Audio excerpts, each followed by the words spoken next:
Good evening. It's a Sunday evening. It's been a nice day today. I've been working, fitting skirting boards, and you might be able to tell I've also been doing a bit of painting. Still trying to get the paint off me from the undercoat. Anyway, just when I come online, I'm just waiting to do Rob Moore's Sunday session, Money.School. He's doing a 6 to 7, 8 figure cash flow series at the moment. This is week 2 of it. So I'm looking forward to that. Anyway, just come online quickly to do a quick update on the Renters' Rights Bill. Now, as you know, it's sitting with the House of Lords at the moment, but what you might not know is they've now decided the report stage is going to be July the 1st. So it's expected to have a non-controversial this is the third reading in the Lords on the same day. So it does the report stage, then it goes for a third reading. If there's no massive controversy there and no massive disagreements, it will return to the House of Commons. So what does that mean? Well, if it goes back to the Commons and there's a big disparity between their two views, they call it the ping pong stage, and they can actually bat it backwards and forwards. But the feeling here is there's not a great difference in their views on it. And both major parties in the Commons and Lords have relatively few significant disagreements over the bill. It means it will almost certainly go for royal assent and thus become law before the Commons recess on July the 22nd. Now that is really important, that date, because currently if there's no amendment, that means you have 3 months from when, and you've got to have done your section 21 before to act on that section 21. Anyway, quick summary of what it is at the moment. If there's no major changes decided on July the 1st, or if the Commons don't have any changes, the Renters' Rights Bill aims to overhaul the private rented sector. We all know that.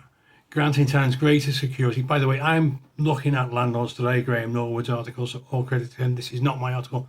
This is his. I'm just using it for information. So it's all about granting tenants greater security and rights while also imposing new obligations on landlords. Key changes include banning the Section 21 evictions, replacing fixed-term tenancies with periodic, which basically means it just goes from month to month to month until one or the other serves notice, and introducing a new rent increase regulations and procedures.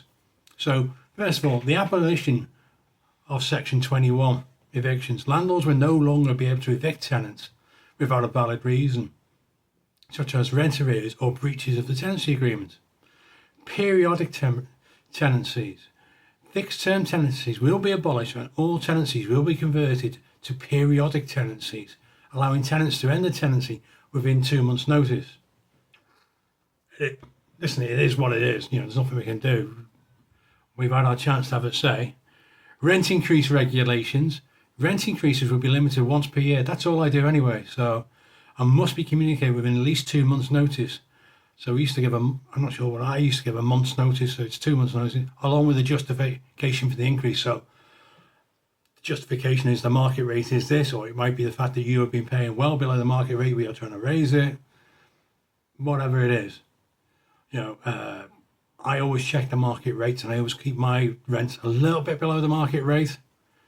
I find that gives a better, I'm trying to look to phrase that problem. It gives the tenant more security. They know I'm not taking the wee over this. I'm not trying to, take a lot of money off them. I'm just taking the market rate. I have to keep, I said this before, you have to keep your rents up around the market rate, because if you don't and you come to lend on that property again or refinance it and your rents are way below the market rate, guess what? Some of the lenders will not lend to you, or they'll lend less, or they'll put stipulations on it. So it's in your interest to keep that rent at the market rate or just under the market rate. And to be honest with you, it's actually in the tenant's interest as well, because if you sold up and got rid of that and they've been paying well below the market rate, they will not find something that cheap again. So it sounds a bit awful, but you're actually making them used to paying the market rate. And the market rate's what it is. It's a business for us. We need to make a profit. We don't make a huge profit once you take into account building insurance, letting agents fees, etc., maintenance. It's not a huge profit, believe it or not, though some people tend to say landlords are making a fortune out of tenants. We're not. Believe it. Well, I'm not anyway. I'm making a living.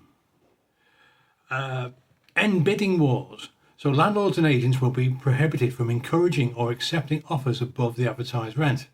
I wouldn't do that anyway, to be honest with you, personally. New decent home standards. And new decent home standards will be introduced for the private rented sector. Wait and see, eh? Awaab's law application. Now this is a really important one, really. Awaab's law will be applied to the private rented sector, requiring landlords to address hazards within a specific time period. So mold, etc., black mold, causes respiratory issues and stuff like that. I always try and deal with any issue within a very timely manner. We're now actually installing PIV systems within our rental properties to help with the circulation, the ventilation of the properties, trying to reduce that. We're keeping them, obviously trying to get to our properties at the highest standard of EPC as possible. So private rented sector landlord ombudsman. And I think this is another tax on landlords for me, that's my opinion. All landlords will be required to register themselves and their properties on a new database. So if you're already with an ombudsman, you've got, obviously there's going to be a cost to this. Who's going to foot the cost? The landlords. Discrimination bans. Landlords and agents will be prohibited from discriminating against prospective tenants based on receipt of benefits or having children. Now, there's a thing here. Some lenders will not lend to you if your property is occupied by people from social housing on benefits, etc. I haven't got the social housing SIC code on my company because I lend off Precise and they will not lend on that, on social housing, or currently. Maybe they will in the future, I don't know, but at the moment they won't. So I don't do social housing. I can't do social housing. It would invalidate my insurance, not my insurance, my mortgage. Pet ownership, another controversial one really. Tenants will have the right to request reasonable consent for pet ownership. What are your thoughts on that? I mean, I've had no experience of that. People haven't really had pets in the properties I have, apart from the odd budgie or whatever. So what are your thoughts on pets? Do you charge more because one has a pet? You shouldn't be. According to this, you might be discriminating against them. Now,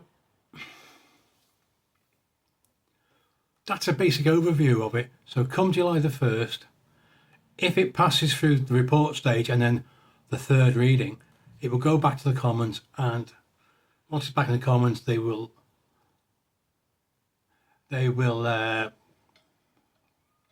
look to give it royal assent and then get it into law by the end of this parliamentary period, July the 22nd. So that's your update. Thoughts in the comments below. I'm also going to put a link to my podcast down there. Efficiency in property investing. We have new topics up each week, including the Renters' Rights Bill. We cover all sorts of different topics to do with property, from EPCs, insulation. I've done one on ancient lights, and if you don't know what that is, keep an eye out for the episode. Anyway, we cover lots of that, how to pick a right mortgage broker, how to pick the right solicitor, etc. Anyway, enjoy the rest of your Sunday. I'm going to jump onto Rob Moore's Zoom now, and I'll catch you all next time.